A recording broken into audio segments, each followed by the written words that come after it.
Hey, welcome to Valet Service on the Next Hot Single Radio. I'm your girl, Fast Pitch, your mental concierge of podcasts. And we're going to talk about society, sex, and common sense. So sit back, relax, and let me park you right where you need to be. It's Valet Service, baby, on TNHS Radio. What's up, y'all? It's your girl, Fast Pitch, and we are here for another episode of Valet Service. Now, the name of this episode tonight is From Twerkin to Workin. And because everybody is so into the P-Valley series that's out right now, and it's really kind of giving you an inside look into the entertainment world as far as stripping, dancing, and all of that goes with it. And it's telling, several different stories. So I got my people here. Fuck P-Valley. We on C-Valley, okay? She has actually lived the life. She has actually experienced some of the things that people are watching on TV, and what she's here to do tonight is give her testimony, and B, help females that's in the life that's dancing right now, help them establish or at least think about an exit plan. There has to be an exit plan. And this is my girl, Trishelle Battery Acid Bonnet. That's what I named her. Hello. That's what I named her. And I'm so glad that you are joining us tonight. Thank you for having me. It's a pleasure. Absolutely. And for all of y'all who are on Facebook Live, listen, Facebook Live, we about to, I don't know what happened to the room. I tried to do the room, so for people that's calling, don't call in on the room, because that's going to mess up the recording. I don't know what happened to the room. But we really need people to download the app and really go on to the YouTube channel, TNHS Radio TV, and start viewing it through there, because Facebook, it's for us old people or whatever, we're going to kind of jump platforms. So y'all bear with us, but she's here tonight with her beautiful self to kind of, take us down a path that many of us don't know anything about, or some of us only know one part of it. They know about the patron part, but they don't know about the working part. So she's here to talk about that. So, babe, how did you even get started dancing, and what made you get started? For me, I had a friend of mine who she had her son pretty young. She had her son like our senior year in high school. Mm-hmm. So she kind of got exposed to the lifestyle before me. Mm-hmm. I had a part-time job at Tri Health. I was working there most through high school, and I was working in the dietary department. And a friend of mine that was at the club just, after I turned 18 was like, hey, it's a bikini contest. I think you'd be perfect for it. You can come up there, try out. Okay. First prize is $300. This was back in 2006. So a quick little easy $300. Just walking around in a bikini. Yeah, in a bikini. That was like, it's perfect. So the first club I ever danced at was Deja Vu. Out there in Beachmont. Shout out to Deja Vu, my Deja Vu family. They're no longer there. That was a predominantly white club, right? Yes, it was predominantly white. And it also was a BYOB establishment. Okay. So this was, back in the day. But I did the bikini contest there, and I won first prize, which was $300. And they offered me a job there. Just based on you winning? Yeah. Okay. I got a lot of love from the crowd and support that night, just from friends and people coming out. And, after that, it was kind of it was an epiphany for me at the time. I'm 18. I'm fresh out of high school. I'm working at this nursing home that I don't really care for. Okay. And it was not only me winning the $300 prize money, I had won $300 in tips. So I'm $600. I just made almost my payroll check in 2 hours. Mm-hmm. So that was just that was kind of my motivation for it. When I started out, I still kind of kept my job for a while until it was the reward outweighed the work. So it was. So once you start making more than you was making at work, wasn't no point in going? Yeah, I pretty much, I said goodbye to Mercy, and I went full-time dancing at that point. So what does a full-time dancer schedule look like? Well, back then, when I started out, I probably only danced maybe twice a week. Okay. I wasn't, I only did headline nights. So, they had like they butt naked Tuesdays or Mondays or they, Sunday nights. And, that's what I went with. And then when I gave up my job, I just, I went full on every single day. Like there was times I grind like 7 days a week. It was times I did 12 hours in a strip club. I did a day shift, a night shift. I did a day shift, went and did the after hour. It just, that's just kind of, I just went all in with it, really. So during this time when you were doing it, like how, did you tell your family? Did they know did they know like she done quit the hospital and she doing something else? Initially, no. When I first started dancing, I didn't tell anybody. Okay. Like, even if I would date, I wouldn't tell a guy what I did. It was to the point where I remember I dated a guy for a while, and he was like, just tell me if you sell drugs. Like, where do you get money from? But you don't ever go to work. I just don't understand, like, where are you getting this money from? So, just because I didn't really know, like, the perception. You didn't want the judgment. It wasn't so much as I didn't want it. It was like I didn't want my family to receive the same judgment I was receiving. Right, okay. Because it's like a package deal. It's definitely a package deal when you're in the game, for sure. You know what? That's an interesting perspective when you say it's a package deal because, I mean, it is true. We, especially being black people, we are judged by everybody else. So if it's somebody in your family did it, it's your whole family. If it's one black person that's doing it, it's the whole entire, race of people. So I guess it's even more personal when you're talking about your own life. And this is your own life that you made a personal choice to do. You're grown. You can do whatever, but people would actually judge your family just because of a decision that you made. Not just that, I think it really has a lot to do with where you grow up at. The Midwest is not somewhere who has really been exposed to adult entertainment. Yeah, we slow. This is more conservative, Republic, wholesome family, farm/city town. Right. So the bigger cities respect it more. It's looked and perceived more as an occupation than it is here.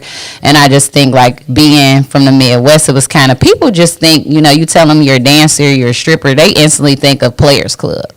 And they I mean, that's their go-to. That's their only, I could say in the game, meeting people, a lot of people before they met me, were like, oh, well, you don't seem like a dancer. You're very educated. You're very this, you're very that. And I'm just like, well, most of the dancers I know are educated. So they don't really know because they're not exposed to it. It's just what they see and hear on TV.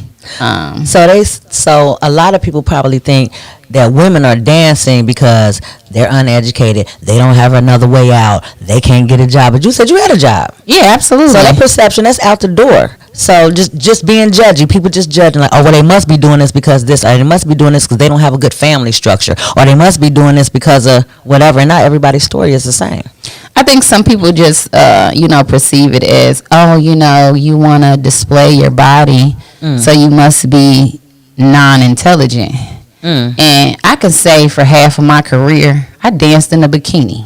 I didn't even dance in nude clubs in the beginning, and I was probably grossing at least anywhere between $8,000 to $10,000 a month at one point in time. So without even being nude. And a lot of people don't know that part of it. It's rules and regulations in the game. Certain clubs that only have license for you to be topless, or you can only be nude until midnight, or some of them are just go-go bars or bikini bars where it's like I'm dancing in a swimsuit and I'm leaving with what it takes some people 2-3 months to make. I made that in one night. Now, did you travel when you did it, or did you just stay I traveled. I can say Out of a lot of dancers here, I did not dance in Cincinnati. I honestly didn't begin to even do private shows until the end of my career. Probably maybe the last 2 years, right before I retired, I started doing like party buses, and I mean, because people here wanted to see me. They wanted to see me. They heard about me. I did videos on World Star Hip Hop. Like because you called on that Paul girl. Let me tell you something. Let me tell you. No, that's athleticism, and that's what I mean, to be able to do that, that's a skill. That's an art form. That's athleticism. You see them guns on her? She not playing. Listen. She ain't on the pole no more. Still muscle memory. You see that? You see what I'm saying? So I respect it. I just always wonder, like, okay. So when you started doing the private shows and the party buses, was that like your step down? Was you kind of like stepping away, you know what I'm saying, from the whole active stripping full-time thing? Was that when you started to think like, you know what, I'm about to start doing something else? Yeah, I think I really didn't start to do private shows till like towards the end of my dance career. How long did you dance for? I danced for 8 years. Okay. I had a long run. Some girls have a longer one. I felt like mine was pretty prosperous. I left at a good time. I left on a good standing. I did a lot of things. I had a lot of networking that I did with my dancing. At one point in time, I had a modeling contract with FTC Publications in Atlanta. I've been on World Star Hip Hop. I've been in all types of music videos. I've done things where I've always had like a business mindset with mine. And I think that's key. A lot of girls get into the game for the money. That's part of it. But you got to have an exit plan. You got to have a backup plan. You got to have a rainy day plan. Because the things a lot of dancers don't talk about is the dry spells. We don't make the money we make 12 months out the year. Right. It definitely slows down. You definitely have your times where there's nobody in the club. There's nobody making money, spending money. Nobody wants to see dancers at all. So, you have to really prepare for that. And I think that's what makes it so hard for some girls to get out of the game. Well, one thing you said, though, you said that when you exited at the right time. So talk about and let people know about not so much the chronological timeline, like, oh, I'm this age, I need to stop dancing. But it's more about, like what you said, your reputation and your name and, how people view you or whatever. Can you talk a little bit about that? Absolutely. I feel like having a good reputation as a dancer, that's what keeps your money flowing. You want to be a people person. You want to be a humble person. You want the people to love you. You want them to come and see you, support you. But you also want to show them that you're more than just who you are, that you have the potential to be more than who you are. So you really have to plan for, okay, what am I going to do after this? Where am I going to go after this? I don't think some girls sit down and say, hey, I'm not going to be young and beautiful for the rest of my life. It's a reality check. And you have to think about that every single day. Because it's always a new dancer coming. It's a new girl every night. It's a new girl every month. It's a new girl every year. And it's nothing like new booty on the floor. The men love that. Right. That's going to be the men love that, period. They will respect the OG. New is new. They will respect the OG, but they will love the new girl. Course. Absolutely. And see, for people who've been, tuned into the P Valley series, we saw that. And for what you said when you referenced Players Club, we saw that. Yeah. When Diamond came and it was the OG, you know what I'm saying? And then was a new girl. And it's always like that because we always know new is always better for a minute until the next new. New and strange is the same thing. You see what I'm saying? So I can get that. So with that, if it's that type of real competition, like everyday competition, every day somebody coming in new, and that new person could impact the money that you take home that night. Is it a lot of sisterhood? Like with dancers, or is it real catty and like, I'm about my bag and fuck you and whatever? I feel like it's split into a 3-piece pie. It's somewhat of a sisterhood. It's some women that you'll meet that you'll be able to bond with. I have a couple friends that I met in the game. I've been friends with them for over 12 years. Oh, wow. Okay. So, you know, and I watched them leave or, you know, come back. I've watched girls leave, come back, and come back again, you know. Because they couldn't cut it without, what was the reason? Their addiction to the convenience of, it's nothing like cash money in your hand. So it's like being a drug dealer or something like that. Any job that you make cash money, fast money every day. Yeah. You become comfortable. So comfortable where, you know, you can go to work some nights and you can make, you know, $4,000, $1,000, $800, and in a 4-hour night, you come to work at 11, you leaving at, you know what I'm saying, or you come in at 12, you leaving at 2:30, and you done made $1,000, and it's like that convenience, and you go to a job and you work 2 weeks, you work 14 days, right? And Uncle Sam and the state and the baby mama, the baby daddy, or whoever, you know, Medicaid, life insurance, get a piece of the pie, and it's a reality check because it's kind of like, well, wow, hold on, you know, what happened to the bag? Because I was, you know, really getting to it. Sting. Okay, so how did you, since you just said it's very difficult to go from making that type of money every day, which, and especially if you're not like a highly skilled person or you got some kind of trade or you just go into business for yourself, you're probably not going to start off making anywhere near that amount of money. So how did you set your mind frame to the point where you was like, okay, this is what I got to do, and okay, I'm gonna work the job. It's not the money. How did you make it work though? Because people could figuring out, how did she make this work? How did she do that? For me, I was observant. When I came into the game, I came in with a girl who, you know, had been doing it, but she hadn't mastered it. And, you know, our friendship demised off of that because she became jealous of the popularity, the money, the image the brand that I built for myself. But that's what I put into it. It's what you really put into it. It's honestly, you take it for what it is. You say, okay, this is what I'm doing right now. If I'm going to do it, I'm going to be the best at it. So what I did was, you know, I capitalized. I started doing music videos. I reached out to rappers. I took professional pictures and put them out there. I promoted myself on social media platforms. Until really I was a dancer, I wasn't into social media. I didn't have Twitter, a Facebook, Instagram. I literally got that as a dancer because someone told me like, hey, you know, this will help you make more money. You can bring more people into the club. And, you know, I pretty much did that. And I branded myself and I went for the pole.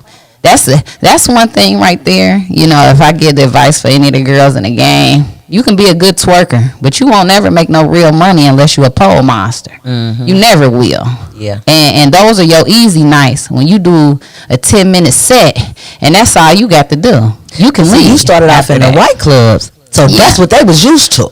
So that was my transition. So that's how you got in good right there because you started off like that. Yeah, absolutely. And I think, you know, for me, it depends on the type of girl you are, but being well-rounded makes you a better dancer. Being able to dance to any type of music, country music, rock music, pop music. Right. I've danced in all types of locations. I've danced in the middle of concerts. I've danced at bonfires. I've danced on party buses. I've danced, you know, I've danced at pool parties. I've danced at a multitude of things. It's, as I said, it's being humble and having connections because you never really know who you can meet where you're going. Yep. Sometimes. And a smile and a good attitude takes you really, really far.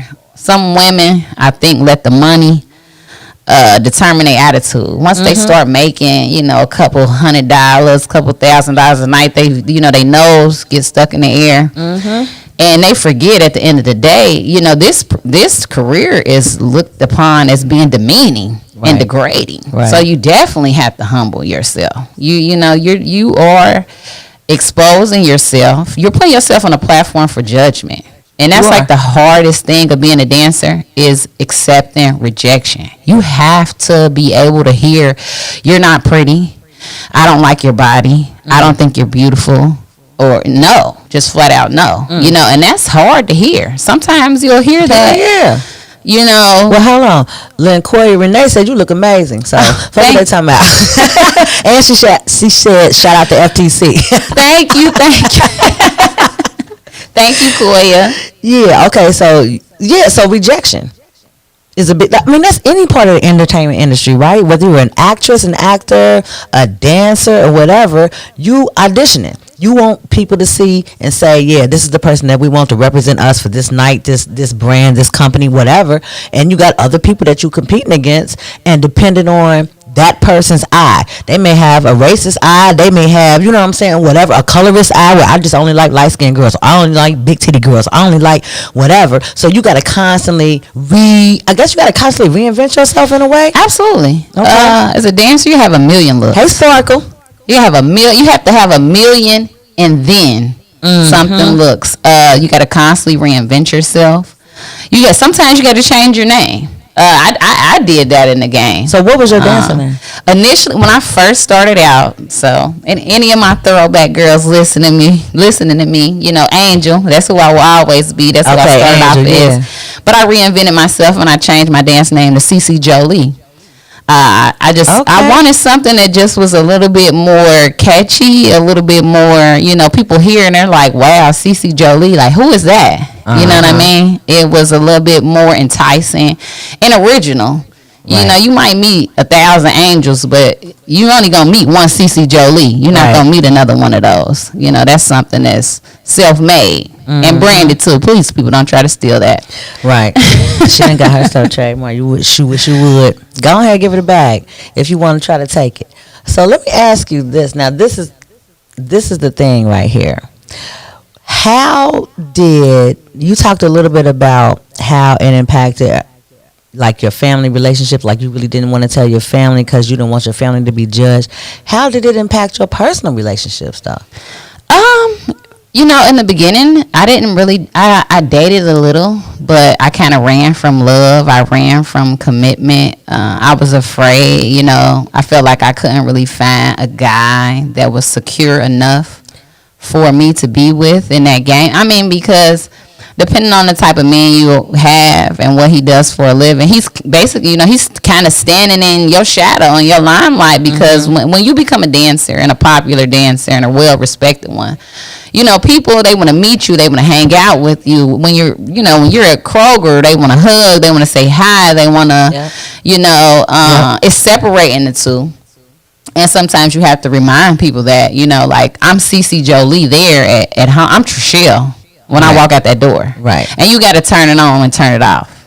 You know what I mean? So it was kind of hard for dating. I only had one long-term relationship through my whole dance career. That was someone I dated for 5 years. That, you know, I can say in the beginning he was very supportive. But towards the end, he just couldn't handle it. I think just the insecurity of his woman making more money than him and having more of a popularity. The popularity part, right? It was, you know, kind of something that aggravated him. And then in certain scenarios, it was his family. He felt like, oh, you know, my family has an opinion on your job, and, you know, if anybody wants to see you, they can just come in the club and see you.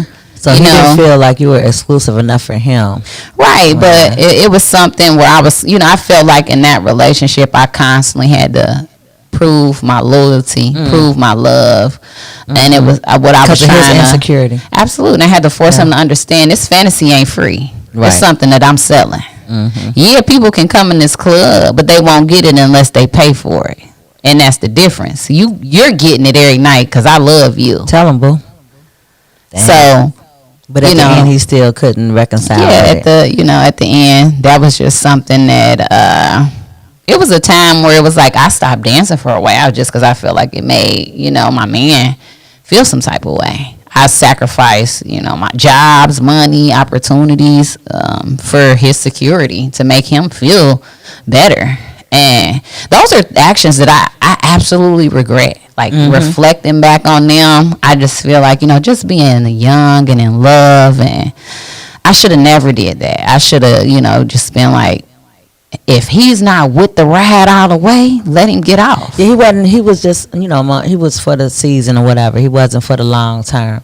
And you know what's so crazy? I interviewed somebody a couple of weeks ago, and they said to me after the interview, it's like, "You single, huh?" Oh wow. Right. I was like, "What am I giving off a vibe?" And why you? I said, "Why you say?" Like, no. I'm not saying it like that. He said, "I'm saying it because the way you are." The way your personality is, you always out around people, you interviewing men, you doing this. I see a lot of dudes wouldn't be cool with that. They wouldn't be, and I never really thought about it like that, because I'm like Schmingle, I'm not really saying, you know what I'm saying? But I was like, well, yeah, it would have to be somebody who got it. Either they in the type of same thing that I'm doing, or they just completely understand. Or they're an extroverted person like that too, so they get it. Yeah. Because if it's, I can see, I completely understand what you're talking about. What I really had to do towards the end was date older men. That was more secure. Much older men that understood, like, this is your job. It's a job. This is a job. This is completely legal what you're doing. You go to work, you come home, and, that's all that mattered to them. I think it's just a fear for some guys is like they think this millionaire is gonna come to the strip club and take you away. That's they fear that every night. They think Drake or Lil Wayne's gonna come in and you're just gonna run off with them for 3 and 4 months. And sometimes that does happen. Yeah. I've seen that.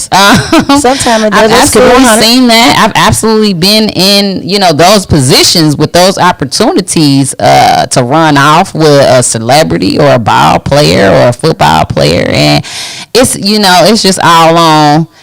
You just have to know what you're doing is temporary, and it's constant capitalized. So it's like if you're gonna run off with this person right now, what's your plan? Because this not gonna last forever. You know you're not about to be with this person forever. This is so temporary. You're the hot thing to him right now until he meets the next one. Until the next one comes out, pops out, walks past. And I really think that's like the hardest part. Like I said, a lot of women think it's just so easy. They look at the videos of the girls making the money and they say, "Hey, I want to do that," but can you handle the rejection? Can you, it is hard. Can you handle people judging you that don't know you? Can you handle people calling you a whore, just because of what you're doing? They don't know you. They never met you, never seen you a day in your life, but they will call you every blasphemous thing in the world. They'll swear up and down you're a horrible person.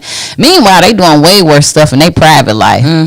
But, because of the line of work you're in, and it's just hard. Like you gotta have really, really tough skin, and you gotta have tough family too. Like I said, your family is subjected to the judgment too, right? Yeah, I had people approach my mom, my dad, my aunts, and telling them like, "Hey, I seen your daughter dancing here. I seen this and that of her, and if my family wasn't who they were, couldn't pop off how they could, I don't think, they would have made it." And it was just kind of at the point where they was just like, I think with my parents, it's your life. Yeah. I'm grown. I'm living my life. It's your life. And I love you, and I may not agree. That's something my mom always told me. I don't agree with it. I don't agree with it, but it's your life. Right. And I pray for you because it was a fear factor for her. Yeah, because it can be a scary scenario, and then you can get people that take the fantasy too far and try to make it real life outside of the club. You know what I'm saying? So that was a real fear. So, but you were saying something about the money. So look, the money thing, that's the whole thing. That's the way everybody is looking at young girls. It's actually young girls who, that's their aspiration. Yeah. Now, I'm not saying there's nothing wrong with it because it's a profession. Like, I want to be a dancer. But it's just like if you're going into the NFL, not for long. Right. You know what I'm saying? Absolutely. Like, you got to know, like, I'm going to be a dancer for maybe I can get 10 out of it. Yeah. If I start at 18, maybe I can get 10 out of it. So the money that you're making, the money come fast. It's a lot of it. It comes with a glamorous lifestyle to a certain extent.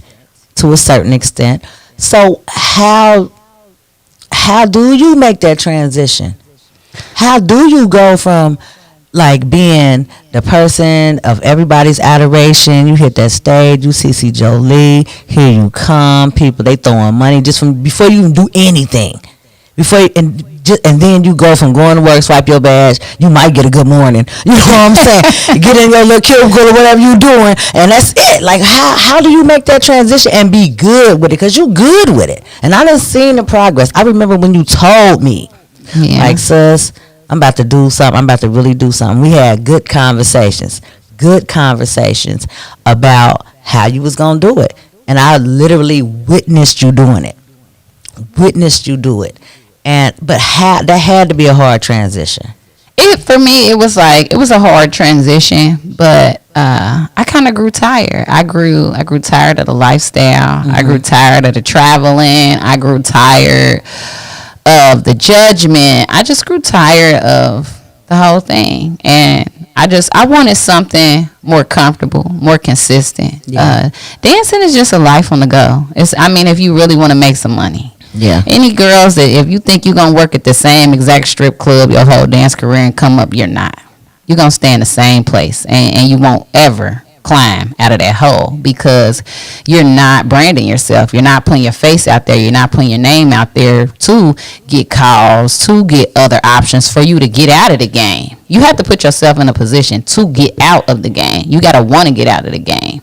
You got to always aspire for more. When you come in, you got to instantly be planning to get out. You got to say, hey, what do I want to do? Can I do hair? Right. Can I sing? Can I dance? Can I draw? Can I, you got to work on your skills. That's why, a lot of girls go to school. And, I definitely encourage that 100%. I think for me, it was a little easier because I started off working, having a job. So you already had that life. So I had skills, and I knew the working life. I know that it's a lot more scary and intimidating when that's how you know. When you 18, fresh out of high school, never had a job, and you go straight into that club, that hustling life, it's fearful to leave. You don't want to leave because you don't know what to do.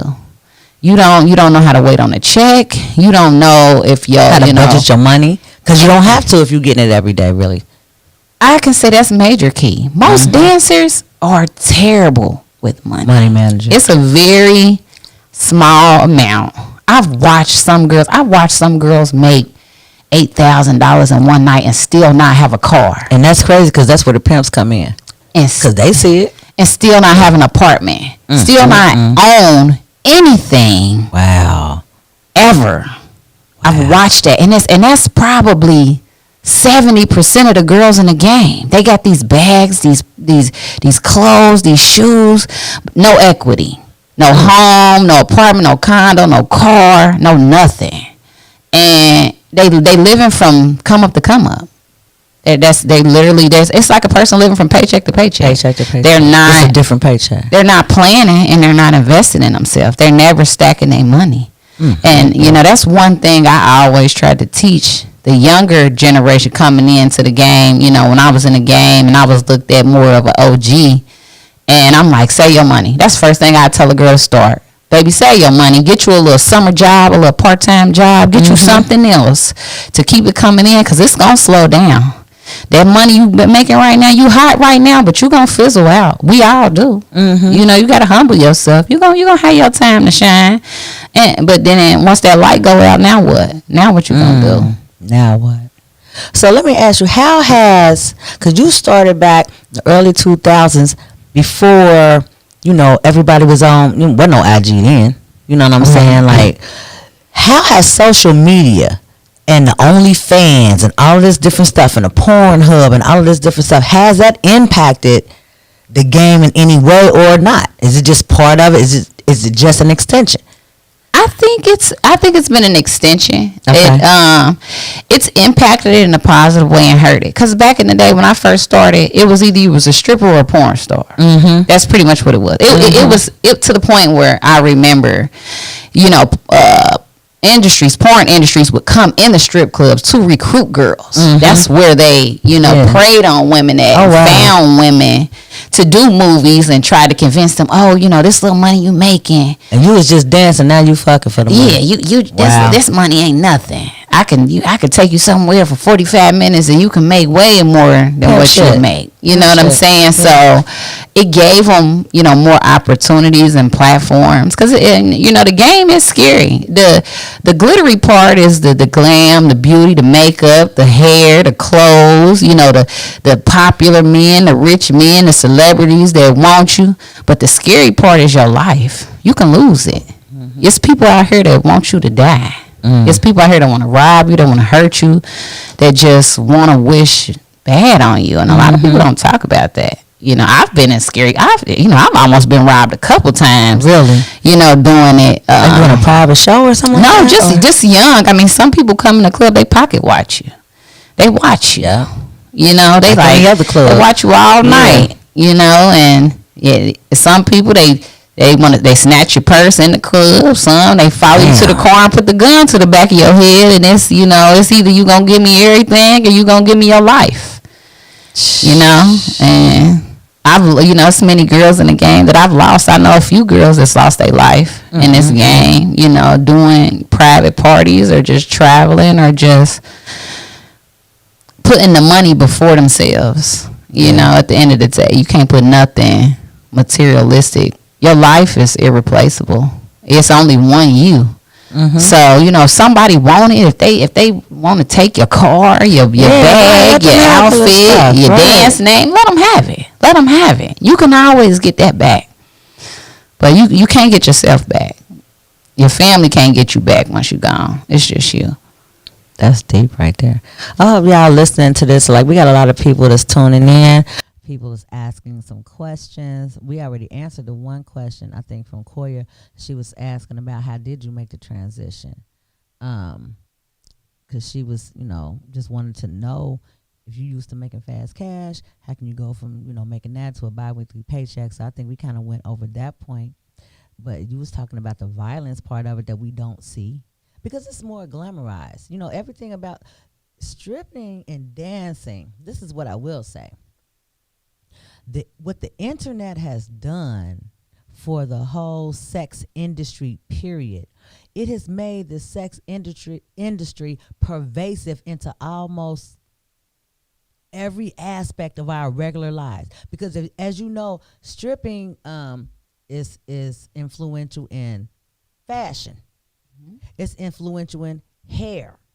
It's influential in lingo and slang and linguistics, and I mean, it's just women now. If you look at it, if you really look at it, a good population of women, the reason why they going to get their body done is because they want to look like strippers. Absolutely. The clothing, if you going out, like if you try to go get some party wear or go out wear or whatever, it's gonna be stripper-esque. You see what I'm saying? The heels are gonna be stripper-esque because that's how pervasive it is in society. So it really is. It's mainstream, but still taboo at the same time. You see what I'm saying? It's mainstream as long as you're not doing it. So if I can look like a stripper and I can wear the long, 42 inches or 52 inches or 18 feet of hair, whatever it is, and if I can wear the heels and I can look like the life, but not be in the life, that's what people are trying to do. So really, you got to really give it to everybody that's been in the sex industry because y'all are icons. You have taken what was taboo and made it mainstream through the advent and the use of the internet and your marketing and branding through social medias and your pages and all of that type of stuff. I think it's really, confidence, beyond confidence. Sex sells. The one thing that you become very comfortable with as a dancer is your body. Mm-hmm. Your body, your sexuality, what you like, what you don't like, and being comfortable with verbalizing and displaying what you do and don't like. And, it's a lot of women who are not comfortable. Let's talk about that. Women. Talking about what they do like, what they don't like. They're afraid, to tell these men. Or they're afraid to take control completely. They own husbands. They own boyfriends. They own baby daddies. They own significant others, sig others. Won't even tell them, I don't even like when you do that. That don't even feel good to me. Yeah. They rather submit and suffer. That's what I like to call it. That's the nuts, honey. That's the nuts, honey. Who out there submitting and suffering, and why? I pray for you because, I think, something that I really learned just, being a dancer is men actually like control. They actually, it's a lot of them out here who pump fake and pretend like they want to run everything. But a lot of them likes a independent woman, for sure a woman that's not afraid to say what she like, what she does like, or what she wants to do. Confidence is sexy. It is. And it also can be beautiful. So I think that's something, and it's also something that allowed me to become very comfortable with my sexuality as a woman. Of hey, oh no, I don't like that. That's not fun to me. We not about to do that. We gonna do what I like to do. And see, that's something that every woman should be able to relate to and be able to gather strength from. There's no reason why you should be in any kind of relationship, a situationship, or a sexual encounter or whatever, and you're not getting what you need, and you're not asking for what you need. Like, we can't put it all on the dudes. You ain't telling them. How they gonna know? Anybody don't mind reader. Sis, if he been doing this to everybody else and they ain't saying nothing, right? Because they was feeling like you was feeling, so all submissive. What you say? Submissive and suffering. Yeah. He done dealt with 10, 15 submissive and suffering chicks, and then, so, I mean, have your voice. Get your voice and get your exit plan and figure it out. Okay, so let me ask you this. Have you had people that are still in the life who have criticized you for stop dancing and going to work and, doing what you're doing right now? Absolutely. I just recently had like 2 people approach me. I've officially been retired for almost 5 years now. So I've had 2 people approach me like, hey, I see you're working now, you got 2 jobs, you're not in the game no more, and you still look good, you still got a nice body, you can still do this too. Or, you don't miss the money. I know you can't be making enough money at those jobs that you was making here. And, it's a reality check, but at the same time, it's kind of like, my truth is not your truth. Right. What I'm happy with, what I'm comfortable with, you may not be. But I also understand, I always save for a rainy day. So, don't ever think I don't still got any of that 2008 money, because I definitely do. Because I prepared for that. This wasn't something that I fly by night like I'm to going to stop do. and I ain't doing nothing. There was no time in the game where I didn't have a life insurance policy, incidental death policy, a will, to leave and secure my family. It wasn't any point in time where I didn't have a car, a place to live. I constantly, invested in myself and my future and, wanted more. And just being humble, leaving the game, it's scary. It's scary. You're used to that money. It's your comfort zone. And it's like, okay, I'm going to go to this job. I got to go here every day. I got to smile in these people's faces for 8 hours, 12 hours. 8 hours. Right. Instead of 2 hours, 3 hours. Where I can be in a club with people I hate and I can dance over in the corner and she can dance in the back of the club and I don't see her. You know what I mean? But it's different, but you got to just understand it's nothing wrong with working. It's nothing wrong with clocking in at a job. It's nothing wrong with an honest living. It's okay. It's okay, and you will be okay. And the difference with a 9 to 5 is guaranteed money.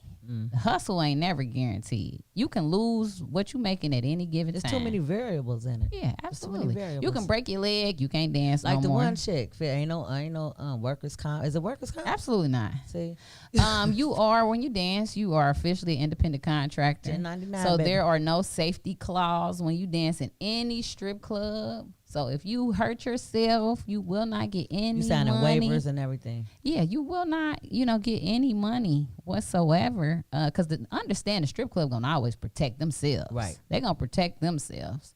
They not gonna protect you until an extent. They got security in place to protect you to a certain extent, but as far as you physically harming yourself, absolutely not. That's not, because it's cheaper for them to replace you. Are y'all listening to this? Well, why would we give these girls health insurance or anything like that? I can walk down the street and find a pretty girl with a nice body and say, hey, you want to make some money? Everything, fresh meat. You want to make some money? and that's all they got to do. They put you on a flyer. Everybody see who is this? They come out, there you go. Yeah, you sucked right on in. So, they definitely not gonna teach you those. Those are things you got to learn on your own. And then, you got to kind of scope out the clubs or the people you do business with. Because I could say I've done good business, I've done bad business. It's some genuine club owners out there, some genuine promoters out there. Shout out to Eddie J. He's no longer in the game. But that was one of the first people when I converted over to the urban dance community who, beyond being a promoter, he actually loved the girls. He looked out for every single dancer. He transported girls to work. He took people to school. He picked babies up on the way home from the club. He like the dude in P Valley. The security dude. He was he wasn't just in it for the money. He cared. He wanted us to do better. He wasn't one of them people who wanted us to come back. He wanted us to leave and stay gone. And some of them don't ever want you to leave. Yeah. So. Wow. So once you, because you made a statement about that there are some women that you done seen leave, come back. How does that? It seems like because everybody got an ego, right? So if I'm making a move, and I feel like I'm bossing up in the move that I'm making, it seems like there's a tail tucking situation if I got to come back. Like, okay, I done left. I'm doing my own thing. I'm not dancing no more. I'm doing this. Now I'm back in the club. I'm back dancing. And you know what I'm saying? It's like, is it because of a lot of people just like, you know what? Is this easy for me to come back to this? But it has to have weigh on your psyche. Like, that has to weigh, like, damn, I'm back doing this. And you can't have the same shine. You're not going to have the same shine once you leave and come back. Yeah. Because you don't seem like a loser in a way. It's kind of a joke. They typically laugh at the girls that leave and come back. Right. Which is because it's all on how you leave. Like I said, being humble is key. Some girls get an attitude one night. I'm better than all of y'all. I'm sick of all of y'all. I'll never be back to this piece of, you know what I'm saying? And then next week, here they go, because they Brent do. And you're like, oh, and they never funny had a plan. Seeing you here. Or they didn't have any money saved. That's the main part is stack and starve. Do not live beyond your means. You got to get to a point where you humble yourself. Yeah, when you first get in the game, you making money and you're gonna buy jewelry, you're gonna buy bags, you're gonna buy nice stuff. Yeah. But then you need to open up a bank account too, and a savings account, and you need to build your credit, and make sure that you have something to depend on in the rainy days. And I think that's why a lot of girls come back, because they don't have no money to stay away. Yeah, and it's a quick come up. It's somewhere where you can come and you can make $30,000 in 60 days. You know what I'm saying? If you move right, if you know the right people, absolutely. So if like a young girl came up to you just because she knew, she saw whatever, she heard whatever, and just she was looking into getting into the life, what would you tell her? Would you encourage her, or would you discourage her, or would you just give her game and let her go on ahead? I would definitely give her game. The first thing I would ask her is, did you graduate? There's a lot of girls who, they jumped on that pole before they walked down that graduation podium. That podium to get that diploma. So that would be the first thing I would say to her is make sure you got your high school diploma, GED, at least that. And I would say, what else do you do? What else can you do? Because you got to have something else to sell yourself. You got to have something about yourself that people like beyond what you look like. Right. Because, your looks will fade. Yes, they will. So you got to definitely have a personality, humor. That's major. And I would just tell her, like, exit plan. Definitely don't get comfortable. Never get comfortable in the game. You got to always be uncomfortable. I think that was what was easy for me to leave. I was uncomfortable. And I said, you know what? I'm done with this. I'm done with this. And I was just blessed, like I said, to have the background I have, having working, skills, experience. And I was just blessed to have the opportunities that I do have, and, have not one door, but two doors open up for me. Because when I first retired, I had a shitty job. Yeah. I worked at the airport. I Girl, hated that no, job. we talked about it. So look, tell the people now, honey. Tell the people, because this is a test. This girl is opening up about her life. She don't have to tell us nothing about her life. She don't have to tell us anything about her experiences or anything like that, but she's doing it out of love because she wants to help teach and educate and uplift, you know what I'm saying, other young women, and not necessarily just women that are dancers, women period, because we can all learn from these lessons as well as men. Because she done touched on the type of different men that she's had to deal with, whether professionally or personally. I mean, everybody can learn from this. So I hope that you're really being as appreciative as I am, because anytime somebody come and just open up their life and let you ask them whatever, and they gonna tell you whatever about something that's very, very private and personal for real, I think that's powerful. And so people are on here and they actually saying like, this is great, I'm so glad she's talking about this. And so like, I know it's, you know, even though Facebook is for the old people, it's some young people that's watching.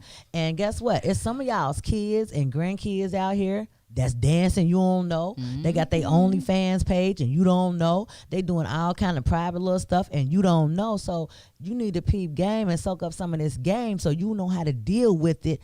Not if, but when it hits your door, in whatever way it hits your door. Because sex is, I mean, this is sales. Sex sells. That's a cliche, but we all know it. This is a $1 trillion industry in the United States. You understand? I even joked about getting my old ass on OnlyFans. Like, let me see. You know what I'm saying? I might have some fast pictures out there. Want to see a little something. Just joking. But I'm saying, is that prevalent? Is that easy to do?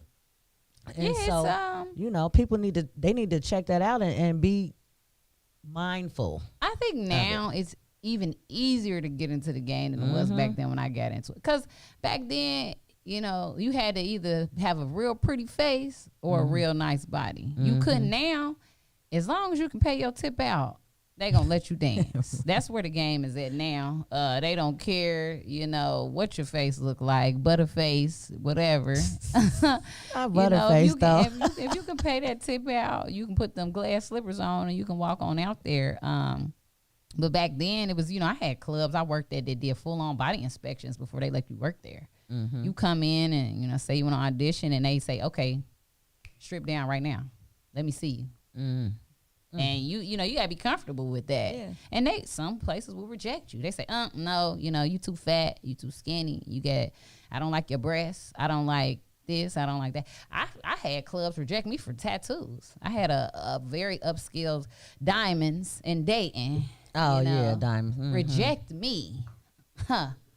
Reject how dare they? Me. How dare they? How dare they? Tell me that I was beautiful. However, I had too many tattoos, and that was not the diamond girl image.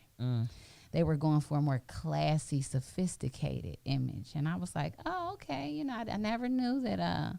You know, tattoos popping it. I never knew popping it on a handstand was classy. Period. But you know, if that's, you know, what y'all want to go along with, then I'll take my talents elsewhere. Thank you. You know, I definitely did. So. That is crazy. That's crazy. Are you serious, right? You gonna fake have standards like that about some tattoos and body art? But I mean, let me just tell you something, sis. Like, when you reached out and was saying, like, I would come on and, you know, tell my story about how women need to kind of really think about this whole industry. And I was thinking, like, this is perfect for this right now, because this is the thing that a lot of people, like I said, are aspiring to. It's no longer, I want to go to college and be a doctor, but I'm about to go make this money. I'm about to go, you know, get on this. I'm be on this video. I'm about to do this and make this fast money. But like you say, it come fast, it leave fast. And if you don't have an assignment for your money, like you don't have an assignment, like back in the day, people they would get paid, right? And they would put money in brown envelopes. Here go my gas bill money. Here go my light bill money. Here go my rent money. Here go my and this is my play money right here. But they assigned their money. If you don't assign your money will leave you just as fast as you got it. You look around like, what did I do? Yeah. Where is it? How did I spend $1,300 today? And I have nothing around to really show for it, no real investment. So people need to really realize, and especially if you're a young lady out there or old lady, you know what I'm saying, who looking into getting into the sex industry, you better know what it is. Networking. I could say that's something that helped me too. Meeting all the right people. You know, I have stocks, I have bonds, you know, that's something that I've also put my money into. I always knew I had to constantly have residual income. I had to have something to make my money grow. I always had to have another income beyond me dancing. Because there was times, you know, I had times where, you know, I got into scuffles, I got into things where, you know, I couldn't fight because I mean I couldn't dance because of what I looked like, or I was bruised up and it was like, oh well, give me, you know, a couple days, 3 days, whatever, right. you know, and this is before, you know, we had the MAC and all of that, the perfect concealer and everything. So, you know, or it's wear and tear on your body too. You know, and let's talk about that body. It's definitely wear and tear on your body. Because this is what I want to talk about. Before we end this, we got to talk about this. And I know, you know what, some of y'all out here are gonna be offended. I don't care, because this is valet service. You can click off whenever you want to. This is the thing, because I'm with the built not bought society as far as women just, you know, just work with what the hell you got. I'm not criticizing nobody who does plastic surgery. I'm not, you know, talking down on anybody who decides they want to get their body done, or mommy makeover, get their stomach sucked out, or get some titties, get some, whatever you want to do. That's sis, that's you. Look beautiful. If that's helping you feel confident, whatever it is. All I'm saying is, look at her. I'm fairly small. You know, I have no work Petite. done. I never got any work done Natural. in the game. Did you ever feel pressured to? No, I didn't. I didn't, because one thing I learned is every man has a type. Mm-hmm. Say it again, sis, for the people in the back. Every man has a type, and all it takes is for that one man to come in there that like you to make your night. It doesn't take a club full of people for you to have a good night. It only takes one person. But the thing with men is, even though, you know, a lot of women have that perception like, oh, all men like this. No, men have a preference. They like what they like, and they gonna definitely go after what they like. And that's why, you know, the strip club has petite women, skinny women, big women, you know, pretty women, in the medium women, and you just got to work with what you got. Wait a minute, Clue Magic said that ain't true about them butterfaces. Somebody like them too. Somebody like them too. They say somebody for everybody. Yeah, somebody like them too. So really the rush, see, this is what I always thought. I think that's more pressured now. Like, yeah. At the point where I retired, it was like new, you know, that's when the ass shots, the girls was getting all the back alley ass shots, and you know, some of them was falling out in the club because they went and got, you know, vinaigrette or rubbing oil shot into their booty at a Motel 6. Right. And exactly. you know, their baby mama, baby daddy, girlfriend house. That was towards the end. But I mean, I would encourage, if you're gonna do it right. Save the money and go and do it legit. But it ain't necessary. You know, no, it's not necessary. I think some women just, they feel like it is, but it's not. It's not. I remember a girl I worked with, and when I literally tell you, she was built like olive oil. She had nothing. She was nothing but a vagina. That's all she was. She was a vagina, and she had a, you know, cute face, and she made a lot of money. And because it was facing vagina man out there. And the girls hated her. So many girls hated her. They used to be so mad when guys used to throw money on her, and she used to make so much money. And I used to just clap for her, because I'm like, get that bag, sis. Get it. Because somebody in here love it. It's somebody that like it. You're not selling to, you know, people's personal opinion. It's one person. You know, when you selling that fantasy, it's you and them. And that's what they buying, and that's, you know, what they looking into. So that's really all that matters. And it would seem to me, I mean, from a marketing standpoint and a branding standpoint, you need to try to stand out in an industry where there's always new every single day. So why would I endeavor to look like everybody else? Yeah. Like me, you know, Kim, me and my girl Kim, we go out of town all the time. And this is the funny part. We get so much attention out of town because we don't have that. We done been in clubs where we been the only chicks in there with short hair. everybody else had the exact same hairstyle with the part in the front, the part on the side, long and wavy, long and straight, big curl, whatever. It was hair. It was big titties, small waist, big ass, bodycon dress, certain type of shoes. We come in there looking Cincinnati. You feel me? We in the whole South Beach looking Cincinnati. Short hair, don't care, whatever. Got all attention. Met with celebrities, had a great time. But everybody else, you look at a slew of women. I guess they beautiful, but all y'all look the same. Absolutely. So, I mean, from a marketing branding standpoint, that don't even make sense to go out and get that whole job, that kit like that. That don't make sense. But, you know, do what you do, whatever. Y'all do what y'all do. I think it's just, you know, where you are. They think that. I could definitely say in Miami. I danced in Miami for 2 years, and I feel like I made the money I made because I think at the time, me and one other girl didn't have any work done. We were the only girls in the whole club, and that was the one thing the guys would say, like, "Oh my God, you don't have your breasts done, or you don't have your butt done. Like you're a real woman." A real woman. And I'm like, "Oh well, thanks. Yes, I am." Not a Pinocchio girl. But it's nothing wrong with either or. It's what you're comfortable with. It. If you do it for you, don't do it because someone is telling you to do it. Don't do it because one person tells you, you know, oh, you need this, you need that. You know, what you need is confidence. What you need is self-love. Say it again. And self-worth. That's what you need. So you don't need anything other than that. Yeah, Rod Schooley say somebody for everybody. Then Clue over here going out. That's my partner. We co-host together sometimes. He say a pretty face goes longer on a girl without a body than it does on a girl with a body and a challenged face. You don't say challenged. That's true. A challenged face. That's true. I think men prefer to have their eyes open than closed. True. Talk about smack niggas, tip smack strippers. Whatever. Listen, we about to. I hate it. I can't even believe the hour and whatever done gone by this quick. Because we just been sitting here chopping it up and the comments are still coming and people still wanting to know stuff. But this is the thing. This is the thing that she wants young ladies, older ladies, medium ladies to know. If you on that poll right now, if you thinking about getting into that life, it has to be a means to an end and you have to have an exit plan. Let me ask you this, what we talking.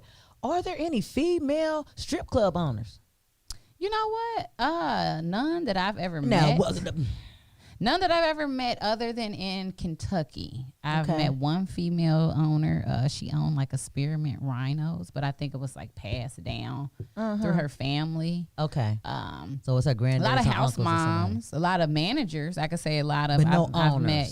I met a lot of like managers, female managers, but not as far as owners. That was something that I would love to see. Maybe you should do it. I considered that at one point in time, but it's like the risk here. I would have to do it somewhere else. You ain't got to do it here. Midwest is just so strict. Go where the market. Go where the market is not super saturated, but it's an appetite for it, and that's what you do. Because it seems crazy to me that it's all women in this industry making money for this industry, but it's no women owners. Just like in NFL's no black, you know what I'm saying, owners, but all black players. Are like, why aren't women owning strip clubs? When you retire, make that your goal. Yeah. Absolutely. Make that get you a couple of other retired dancers because y'all know the game. Like know the ins, the outs, whatever. That was to me. That's like that would be the best owners. Yeah. I mean, I've had like headliner nights. I've had my own day of the week at a club and stuff like that. And when I was in Miami, I did like nights at Coco's with Spectacular at one point in time. Oh, okay. So I did that aspect of, and it's stressful. It's stressful. The things you club promoters go through and you promoters, period. God bless you. I don't know if that's something I could take on, every single night because it's, and dealing with women. That's a whole different dynamic. The attitudes, the personalities.